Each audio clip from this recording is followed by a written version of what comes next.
ভাইরে ভাই, আজকে আমি আপনাদের সাথে এমন একটা অজানা ইতিহাসের গল্প শেয়ার করব যে গল্প শেয়ার করলে হয়তো আপনারা চমকে উঠতে বাধ্য হবেন। হ্যাঁ, আমি বলতেছি বাংলাদেশে 500 বছর আগেকারের পুরাতন মসজিদ এবং 400 বছর আগেকারের পুরাতন মন্দিরের কথা।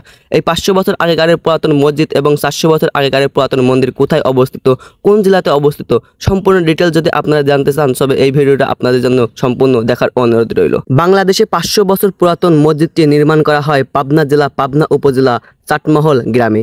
যে মসজিদটির নামকরণ করা হয়েছে চাটমহল শাহী জামি মসজিদ। এই মসজিদটা নির্মাণ করা হয় 1581 সালে, যেটা কিনা আজকে থেকে 500 বছর আগেকারের পুরাতন মসজিদ। আর এই মসজিদটা নির্মাণ করেন মাসুদ খান কাবলি, যে কিনা ইন্ডিয়া থেকে বাংলাদেশে সর্বপ্রথম ইসলামের দাওয়াত নিয়ে আসে এই পাবনা জেলা, পাবনা উপজেলা চাটমহল গ্রামে। এসে এই মসজিদটা নির্মাণ করে, আর এই মসজিদের নামকরণ করা হয় চাটমহল শাহী জামি মসজিদ। এই পাবনা জেলায় আরো না জানা ঐতিহাসিক স্থান রয়েছে, যেটা কিনা একটা মন্দির, যে মন্দির আজকে থেকে 400 বছর আগেকারের পুরাতন। হয়তো আপনারা হিন্দু ধর্মের অবলম্বী লোকেরা অবশ্যই চিনে থাকবেন। এটা হচ্ছে পাবনা জেলা, পাবনা উপজেলার জোরবাংলা গ্রামের জোড়া মন্দির। কি একটা দারুণ বিষয়, তাই না? গ্রামের নামকরণ অনুসারে গ্রামের ঐতিহাসিক স্থানগুলো এখনো মাথা উঁচু করে দাঁড়িয়ে রয়েছে। যেমন রয়েছে পাবনা জেলা, পাবনা উপজেলা চাটমহল শাহী জামি মসজিদ, যেটা কিনা চাটমহল গ্রামে অবস্থিত, এবং রয়েছে পাবনা জেলা, পাবনা উপজেলার জোড়াবাংলা মন্দির, যেটা কিনা জোরবাংলা গ্রামে অবস্থিত রয়েছে। Hey, what's up guys, I come back to a small new another vlog video right now. এখন আমি অবস্থান করছি পাবনা জেলার, পাবনা উপজেলার জোর বাংলা গ্রামের যে জোর মন্দিরটা রয়েছে, জাস্ট সেই জোর মন্দিরের সামনে। জাস্ট আমার সামনে কিন্তু যে মন্দিরটা দেখতে পাচ্ছেন, এটাই হচ্ছে সেই বর্তমান পাবনা জেলার, পাবনা উপজেলার জোর বাংলা, জোর বাংলা গ্রামে জোর মন্দির। জাস্ট আমার সামনে যেটা দেখতে পাচ্ছেন, এর ভিতরে প্রবেশ করতে হলে কিন্তু আপনাকে এই গেট দিয়ে আপনাকে প্রবেশ করতে হবে। জাস্ট এই গেটের ভিতরে এখন তালা মারা, জাস্ট তার জন্য আমাকে প্রবেশ করতে হবে আছে আপনার এই গেটটা পাড়ি দিয়ে উঁচু পথে। জাস্ট এখন আমরা প্রবেশ করতেছি। এখন আমি অবস্থান করছি জোর বাংলা গ্রাম, যেটা কিনা পাবনা জেলা, পাবনা উপজেলার ভিতরে অবস্থিত। জাস্ট আমার পেছনে, আমার হাতের পেছনে যে মন্দিরটা দেখতে পাচ্ছেন, এই মন্দিরটা হচ্ছে আপনার 200 বছর আগেকার পুরাতন, যে মন্দিরে আপনার হিন্দু ধর্মের সমলম্বী লোকেরা কিন্তু আপনার পূজা করতো। জাস্ট আমি এখন সেই মন্দিরের ভিতরে প্রবেশ করতে যাচ্ছে। আমার মন্দিরে দেখতে পাচ্ছেন, এটা কিন্তু সেই ঐতিহাসিক 200 বছরের জোর বাংলা মসজিদ, যেটা কিনা একটাই মসজিদ, জাস্ট দুইটা ছাদ, সেই দুইটা ছাদের মন্দিরে এখানে অবস্থান করছে। আর এত সুন্দর প্রতিফলকটা, যা সেই পুরা মাটির ফলক দিয়ে তৈরি করা এই মন্দিরটা, আপনার সেই পুরা মাটি পুরায়া কিন্তু আপনার মন্দিরটা তৈরি করা। জাস্ট মন্দিরের ইটগুলো দেখেন কত পাতলা। এই ইটগুলো কিন্তু আপনার বেলে মাটি বা দশ মাটি যেসব মাটিগুলো পুড়িয়ে আপনার কিন্তু এভাবে তৈরি করা হয়েছে জাস্ট এই জোড়া বাংলা মন্দিরটা। আর এখানে আপনার আগে হিন্দু ধর্মের যারা লোক ছিল 200 বছর আগে কিন্তু সেই মন্দিরটা এখানে পূজা করতো। জাস্ট এখনো পূজা করে। জাস্ট এখানে দেখতে পাচ্ছেন আমার হাতের সামনে, এই যে এখানে কিন্তু পূজা দিয়েছে একটা, হয়তো দিয়েছে, জাস্ট আমি এখানে হাত দিতে যাচ্ছি না। আর এখানে কিন্তু এখন রাত্রি বাল্বও দেয়। এখানে এখনো অনেক রকম সাজসজ্জায় রঙ্গিত হয়ে আছে এই জোর বাংলা জোড়া মন্দিরটা। এত পরিমাণে সৌন্দর্য মন্দিরটা আপনারা দেখলে হয়তো বুঝতে পারছেন কত পরিমাণে সুন্দর। আর এখানে কিন্তু আপনার 200 বছর আগে যারা রাজত্ব করতো বা সাম্রাজ্য দ্বারা চালাতো, তারা কিন্তু এখানে বড় বড় হিন্দু ধর্মের বা অবলম্বী লোকেরা কিন্তু আপনার এখানে উপস্থিত।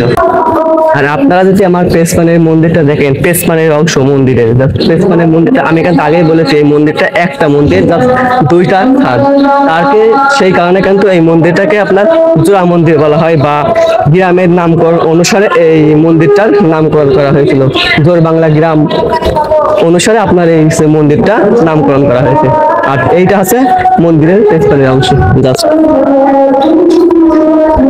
আর এখান দিয়েও কিন্তু একটা গেট আছে, যে গেট দিয়ে কিন্তু আপনার হিন্দু ধর্মের অবলম্বী লোকেরা কিন্তু আপনারা প্রবেশ করতো, আর এখান দিয়ে কিন্তু আপনাদের পূজা দিত, যেটা হয়তো এখনো দেয়। জাস্ট অনেক রকম পরিষ্কার পরিচ্ছন্ন হয়ে আছে কিন্তু মন্দিরটা, হয়তো এখনো পূজা দেয়। জাস্ট এখন আমি ওদের ভেতরে প্রবেশ করতে পারছি না, কারণ আমার আছে, সেই কারণে যেটা আমি প্রবেশ করে দেখতে পারতাম, আপনার সাথে সম্পূর্ণ ডিটেলসটা শেয়ার করতে পারতাম। এটাই সেই অলৌকিক মন্দির, যার বয়স কিনা 400 বছরের পুরাতন, যেটা কিনা আজা বাদশার লোকেরা তৈরি করেছিল এই মন্দিরটা পূজা করার জন্য। এই মন্দিরটা দেখতে হাজারো দর্শনার্থী প্রতিনিয়ত ভিড় জমে। আর এই মন্দিরটি অবস্থিত আপনার পাবনা জেলার, পাবনা উপজেলার জোর বাংলা গ্রামে, যার নামকরণ অনুসারে করা হয়েছে এই মন্দিরের নাম জোর বাংলা মন্দির। এই জোর বাংলা মন্দিরের একটা অজানা ইতিহাস রয়েছে, যেখানে আজও কেউ বলতে পারে না, যেটা রয়েছে এখনো মাথা উঁচু করে দাঁড়িয়ে। হাজারো হিন্দু ধর্মের অবলম্বীরা বিলুপ্ত হয়ে যাওয়ার হওয়ার পরেও কিন্তু এই মন্দিরটি এখনো বিলুপ্ত হয়ে রয়েছে, মাথা উঁচু করে দাঁড়িয়ে একা একা। ইতিহাস ঘাটলে দেখা যায় এই মন্দিরের কাল্পনিক রহস্য। এই মন্দিরটা রাজা বাদশাহ লোকেরা তৈরি করে তাদের নিজেদের স্বার্থে, নিজেদের জন্য, নিজেরা পূজা দেওয়ার জন্য। এই মন্দিরে যখন কোনো পাবলিক পূজা দিতে আসতো বা দর্শন করতে আসতো, ঠিক তখনই কিন্তু তাদেরকে ধরে এখানে শাস্তি স্বরূপ মৃত্যুদণ্ড দেওয়া হতো। কারণ এটা একটা নিয়ম ছিল, রাজা বাদশাহ লোকেরা ছাড়া এই মন্দিরে কোনো ব্যক্তি প্রবেশ করতে পারবে না, এমনকি পূজা দিতে পারবে না। এই মন্দিরটি আপনি বাহির থেকে যতটা সুন্দর উপভোগ করতে পারছেন, ঠিক ততটাই ভয়ঙ্কর রূপ দেখতে পাবেন আপনি এই মন্দিরের ভেতরে প্রবেশ করলে। মন্দিরের ভেতরে প্রবেশ করার মাত্র আপনার শরীরের লোম খাড়িয়ে দিতে বাধ্য হবে, কারণ রয়েছে এই মন্দিরের গায়ে প্রতিফলক রয়েছে হিংস্র জানোয়ারের প্রতিফলক, যে কিনা হিন্দু ধর্মের অবলম্বীরা পূজা করত এবং বাধ্যতামূলক মানত। আমরা বর্তমানে জোর মন্দিরের বাইরে অবস্থান করছি, আর এই জোর মন্দিরের অবস্থান থেকে আমরা চলে যাব পাবনা শাহী মসজিদ, যেটা কিনা একটা ঐতিহ্য স্থান মসজিদ হিসেবে গণনা করা হয়েছে। সেখানে আমরা পাবনা শহর থেকে আমাদের এখনো 30 কিলোমিটার তফাৎ রিক্সা বা সিএনজি বা আপনার বাস নিয়ে প্রবেশ করতে হবে। জাস্ট ওখানে গিয়ে আপনাদের সাথে সম্পূর্ণ ফুটেজ শেয়ার হবে। এখন আমরা জোর বাংলা মন্দির থেকে 30 টাকা রিক্সা ভাড়া নিয়ে জাস্ট এখন আমরা যাবো পাবনা বাস স্ট্যান্ডে, যেখানে গিয়ে আমাদের হচ্ছে ওখান থেকে বাস ধরে আপনাদের চলে যেতে হবে আপনাদের চাঁদমোহর শাহী মসজিদ। জাস্ট এখান থেকে কিন্তু আপনারা যখন জোর বাংলা মন্দিরে আসবেন, জোর বাংলা মন্দির থেকে কিন্তু আপনাদের হয়তো অবশ্যই কিন্তু বাস স্ট্যান্ডে যাওয়ার জন্য রিক্সা নিতে হবে, বা রিক্সা বা সিএনজি যেটাই নেন আপনারা কিন্তু এটা নিয়ে আপনাদের এই পথ দিয়ে আপনাদের প্রবেশ করতে হবে। সবশেষ 30 টাকা রিক্সা ভাড়া দিয়ে আমরা প্রবেশ করলাম পাবনা বাস স্ট্যান্ডে। পাবনা বাস স্ট্যান্ডে প্রবেশ করার সাথে সাথে আমরা পেয়ে গেলাম একটা সিএনজি। সিএনজির প্রতি ভাড়া জন পিস নিয়েছিল 60 টাকা। আমরা দুজন থাকার কারণে আমাদের ভাড়া নিয়েছিল 120 টাকা।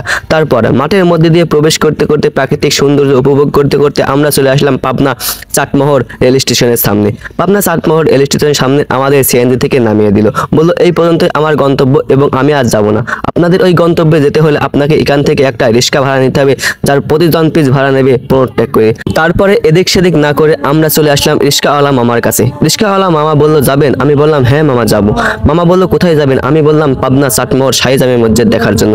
বললো মামা যাবো আমি, আপনাদের কাছে প্রতিজনের ভাড়া নেবো 15 টাকা করে। আপনারা দুইজন আছে মাত্র 30 টাকা ভাড়া নেবো, যদি যান আপনি আসতে পারেন। তারপরে আমরা আমাদের রিক্সাওয়ালা মামার গাড়িতে চেপে বসলাম। চেপে বসার সাথে সাথে আমাদের মামা রিক্সাওয়ালা টান ধরলো। তারপর গ্রাম বাংলার ঐতিহ্য সৌন্দর্য দেখতে দেখতে আমরা 15 থেকে 20 মিনিটের ভেতরে পৌঁছে গেলাম পাবনা চাটমোহর শাহী জামে মসজিদের সামনে। তো ফাইনালি এখন আমরা চাটমোহর শাহী জামে মসজিদের ভেতরে অবস্থান করছি। জাস্ট আমার চেক মানে যে গেটে দেখতে পাচ্ছেন যে মিনারটা, এই মিনারটাই দিয়ে কিন্তু আপনি এই মসজিদের ভেতরে প্রবেশ করবেন, যেটা কিনা আপনার আজকে থেকে 400 বছর 500 বছর আগেকারের আপনার হচ্ছে মসজিদ। যে মসজিদটা নির্মাণ করা হয়েছে পাবনাতে, পাবনা চাটমোহর শাহী মসজিদ নামে পরিচিত। যে মসজিদটি এত জনপ্রিয়তা, সেই মসজিদটি হচ্ছে এই মসজিদটা। যে মসজিদের কারণে কিন্তু আমরা আপনার 70 টাকা 30 টাকা 100 টাকা ভাড়া দিয়ে কিন্তু আমরা চলে এসেছি জাস্ট এই চাটমোহর শাহী জামে মসজিদ দেখার জন্য, যেটা কিনা আপনার যে আছে 300 গম্বুজ দিয়ে একটা মসজিদ আছে না, সেই মসজিদের অনুসারে কিন্তু আপনার মসজিদটা তৈরি করে। জাস্ট উপরে কিন্তু আপনার 3টা বড় বড় আছে মিনার রয়েছে। আমরা এখন মসজিদের ভেতরে প্রবেশ করবো। মসজিদের ভেতরে প্রবেশ করে আপনাদের সাথে সম্পূর্ণ ডিটেলস শেয়ার করবো। আর এদিকে হচ্ছে আপনার ওজোখানা রয়েছে, জাস্ট আপনারা এখান থেকে ওজো করতে পারবেন। আর এটাই হচ্ছে সেই মূলত মসজিদের পেছনের অংশ বা সামনের অংশ। এটাই সেই মূলত 500 বছর পুরাতন জামে মসজিদ, শাহী জামে মসজিদ, যেটা কিনা পাবনাতে চাটমোহর নামে গ্রামে অবস্থিত। এই যে দেখতে পাচ্ছেন যেটা, এটা হচ্ছে ওজোখানা। জাস্ট আপনি এখানে ওজো করে আপনি হচ্ছে মসজিদের ভেতরে প্রবেশ করতে পারবেন। এটাই সেই পাবনা জেলার ঐতিহাসিক মসজিদ, যে মসজিদ সারা বাংলাদেশের নামকরণ করা রয়েছে। এই মসজিদটি আপনার পাবনা জেলা পাবনা উপজেলা চাটমোহর গ্রামে অবস্থিত, যার নামকরণ করা হয়েছে এই মসজিদের নাম চাটমোহর শাহী জামে মসজিদ। এই চাটমোহর শাহী জামে মসজিদটি নির্মাণ করেন মাসুদ খান খাবরি, যে কিনা ভারতবর্ষ থেকে বাংলাদেশে ইসলাম প্রচারের জন্য চলে আসে 1551 সালে, আজ থেকে 500 বছর আগে, যার নামকরণ করা হয়েছে মাসুদ খান খাবরি। সেই বাংলাদেশে এসে পাবনা জেলা চাটমোহর গ্রামে এই মসজিদটি নির্মাণ করে এবং এই মসজিদের নামকরণ করে চাটমহল শাহী জামি মসজিদ। এই চাটমহল শাহী জামি মসজিদটা দেখার জন্য প্রতিনিয়ত দূর দূরান্ত থেকে পর্যটক প্রতিদিন ভিড় করে। তাই আজকে আমরাও চলে এসেছি আপনাদের সাথে এই ভিডিওটা শেয়ার করার জন্য। এই চাটমহল শাহী জামি মসজিদের ভেতরে প্রবেশ করার জন্য রয়েছে 3টি দরজা এবং রয়েছে একটা বড় মিনার, যেটা কিনা মূল গেটের সামনে অবস্থিত, এবং রয়েছে এই মসজিদের ওপরে রয়েছে 3টা মিনার, যেটা কিনা 7 গম্বুজ নামে পরিচিত, এবং রয়েছে পেছনে একটা দারুণ সুন্দর পরিবেশ, যেটা কিনা আপনি দেখলে মনোরম পরিবেশ আপনার মন ভরে যাবে। এবং রয়েছে একটা ওযুখানা এবং রয়েছে অনেক কয়টা টয়লেট, যেখানে আপনি পরিষ্কার পরিচ্ছন্ন হতে পারবেন। চাটমহল শাহী জামি মসজিদ এটা নির্মাণ করে মাসুদ খান খাবলি, যেটা কিনা আজ থেকে 500 বছর আগে যেটা নির্মাণ করেছিল। জাস্ট এখনো কিন্তু সেই মাথা উঁচু করে দাঁড়িয়ে রয়েছে এই মসজিদটা, যেটা কিনা একটা ইতিহাসের সাক্ষী এবং কাল হয়ে দাঁড়িয়ে রয়েছে। তো আমরা কিন্তু এতক্ষণ ছিলাম পাবনা জোড়া মন্দির থেকে কিন্তু আমরা চলে এসেছি আপনার চাটমহল শাহী জামি মসজিদ দেখার জন্য। তো ফাইনালি আজকের এই ভিডিওটা এখানে শেষ করছি।